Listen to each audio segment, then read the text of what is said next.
Welcome back. The conversations continue here at Davos 2025. What's the mood on India? How are investors looking at the India story? And more importantly, one of the outperformers of 2024, Mahindra and Mahindra, can it replicate or perhaps even better its performance in 25? Joining me now is Anish Shah. Anish, always a pleasure. Many, many thanks for joining us here on CNBC-TV18. Let's start by talking about what the mood is like in your conversations with global CEOs. There seems to be optimism, especially in light of the fact that we have a new regime in the US. I don't know if you were watching what President Trump had to say overnight, but what are you picking up? So good morning, Shereen. It's great to be here with you. Picking up a lot of optimism, actually, more than what I had expected. Optimism globally, which is something that we hadn't fully expected, and optimism for India, which is something that we've seen over time. Yeah. But what we are starting to see is a lot more focus on how do global companies win in India? What do they need to do differently? What are lessons from companies that have been in India in the past? Some have worked well, some have not. And that's a question I'm getting from a lot of global CEOs, which is tell us what it takes to win in India. Okay. And that's so been a great... what have you told them? What I've told them is that the Indian consumer is very discerning. The Indian consumer wants the highest quality at a very good price, and therefore you got to design products for India. It cannot be products that are designed somewhere else in the world and sent to India, because that's not something the Indian consumer generally appreciates, and we've seen that in many industries. It's also decision making and the agility that's required at times to create that value for customers in India. And the need for local partners? And in some cases partners, yes. In not all cases, some companies have done very well without partners as well. But local partners help understand India. As long as the global company is willing to let the local partner make decisions. Question comes back to where are decisions made. Yeah. If you're going to make decisions somewhere in the US or Europe for the India market, we haven't seen companies being as successful. And companies that lead the decision making in India have done well. Well, you said that you were not expecting the kind of optimism that you're picking up on as far as global economy is concerned. What are they telling you? Why are they optimistic? What are they feeling confident about? They're optimistic that growth is coming back in some form, especially in the US, and that will have positive impact across the world. That obviously is counterbalanced by potential trade barriers that may come up, and there is also in some sense a clarity that multilateralism is going away, and it's going to be bilateral decisions or bilateral discussions with various countries, and that is a significant change. It is a path towards deglobalization as well, and I was expecting more of a narrative on deglobalization, but the positive aspect was that despite that narrative, there is optimism that the focus will be on the economy, the focus will be on growth. The focus will be on growth. So let's talk about growth as far as Mahindra and Mahindra is concerned. As I pointed out, 2024 has been a good year for you. You've outperformed in many ways, including, of course, with your stock price. But firing on all cylinders at this point in time as you look into 2025 and the year ahead? Thankfully, we are. Our businesses are doing very well. They're very well positioned. The actions that we've taken to ensure a very sharp focus on growth has played off. As you know, we started with disciplined capital allocation, then pivoted to growth, and now are focusing on delivering scale. And it's that scale-up aspect that is working well. And we are seeing large businesses do well. We are seeing Mahindra Finance and Techem on a good path to unlock full potential. And our growth gems are very well poised to do a lot more and deliver value for us. I'll get to each of those businesses in a second, but the overall demand environment, what we have seen is a bit of softness creeping in, and that's been reflected in the numbers as well. What do you foresee? Does the softness persist? Are you seeing any signs of a turn? So, Shereen, we are not concerned. These are blips. The fundamentals in the economy are still very strong. There were a lot of concerns a year or two ago on rural and the fact that rural wasn't picking up. We'd seen tractor sales decline in a particular year as well.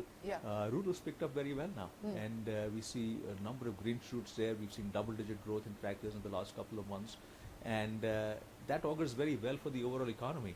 So we will see at certain points in time sluggishness in certain parts, but that's how economies work.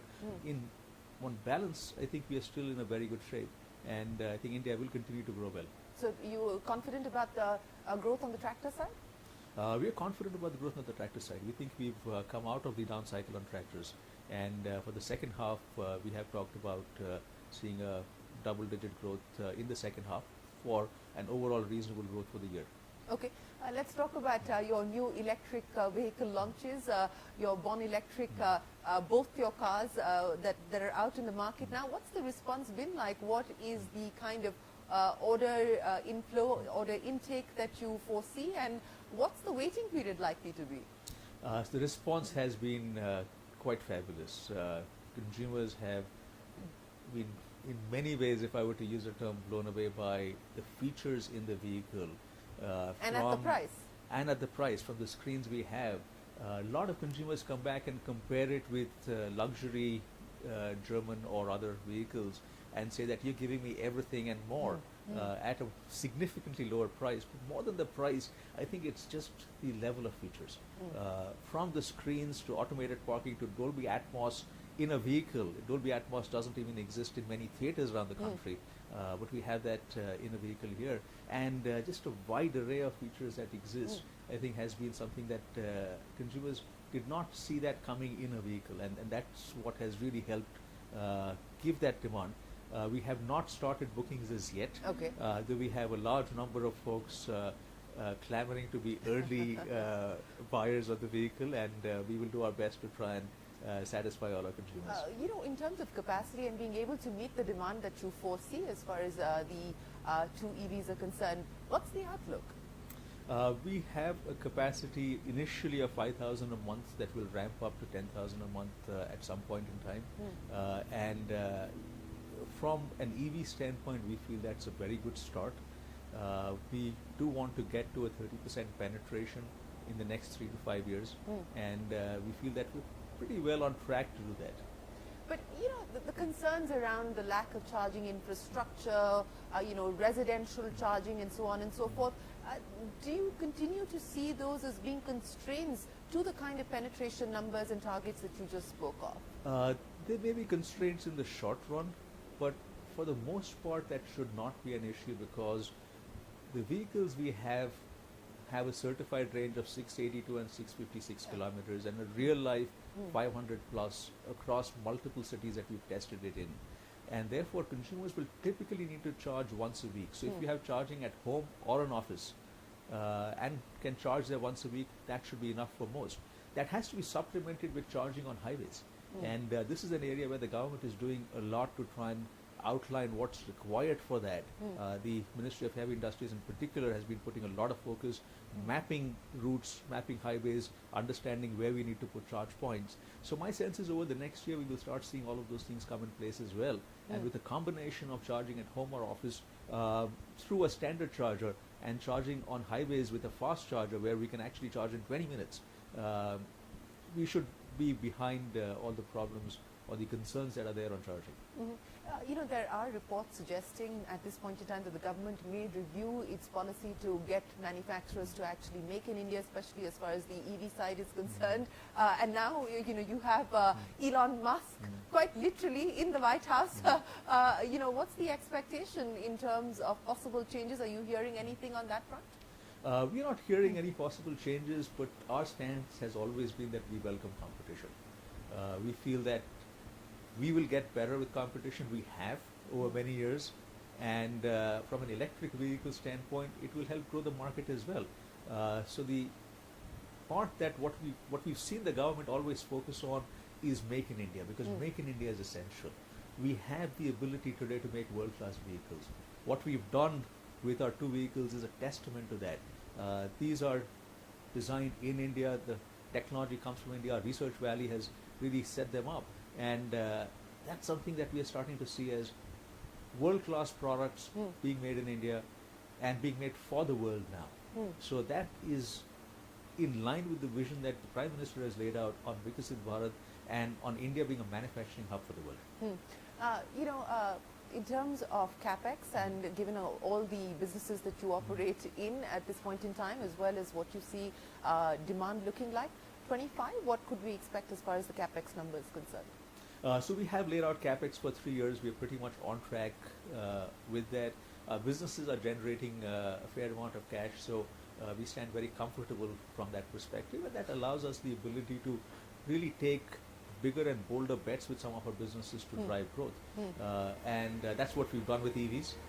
That's what we are looking at with our farm business and with many of our growth gems. So what could these bigger, bolder bets entail as far as the growth gems are concerned, and even for the farm business that you just spoke of, what should we expect? So the first thing I want to say there is bigger, bolder doesn't always mean acquisitions. Right. Bigger, bolder also is about organic growth, because organic growth is one of the best drivers. And if you look at the EPS growth that we've had as a group consolidated from 21 to 24, it's north of 60% every year. I'm not suggesting we will continue that growth rate, but we've signed up for a 15 to 20% annual growth rate going forward. So organic growth is a very important part, and there, what I mean by being bolder is having the ambition to think big and say, here's what we want to do. Here's the kind of product we want to create. This is a customer segment and the service we want to offer to the customers. So it's that mindset where we are open to taking those bigger bets. We are open to signing up for higher targets. And that has been one of the secrets of our success, to be able to create a much higher bar and say, we will deliver something that you did not expect. So across each of your businesses, over the next 12 months, how much higher are you willing to set the bar? The bar has been set very high already. So at this point, it is about implementing to meet that. On EVs, you've seen the results of that. Not just EVs, even the products that our auto business has launched, both in SUVs as well as in light commercial vehicles, have been of a very, very high quality. And we've seen that response from customers. The farm business, with its new line of products in OJA and its focus on international, is starting to do extremely well. We've gained market share from 40 to 44%. And when you're in the 40s, it's not easy to gain market share at that level. Our electric three-wheeler business has a market share of 45%, competing with some large players out there, and continues to do very well. As we look at each of our growth gems, we've got a fairly ambitious plan laid out for them in terms of capitalizing on these strengths that lie in the business. We're well positioned in many markets, but in many we are playing in a smaller segment of the market, and we want to actually grow much bigger. So that's the pathway we've outlined. Along the way, if there are acquisitions or joint ventures that make sense, we will do that, but we'll be disciplined in doing that. We're not going to go out and pay some crazy valuations just for growth, because we can grow organically very well. So what would be the headline for 2025 for the group? Stay on course. Stay on course. Anish Shah, always a pleasure. Many thanks for joining us here on CNBC-TV18, and we wish you the very best of luck. That's the message. It's been a good 2024, and 2025 will be a year that the group continues to stay on course, in his words. And there's a lot that is there to look forward to, including the big, bold bets that are expected to be made across each of their businesses, including the growth gems. We will take a break here, but the conversations will continue on Davos 2025. Don't go anywhere. We're back in a moment with more.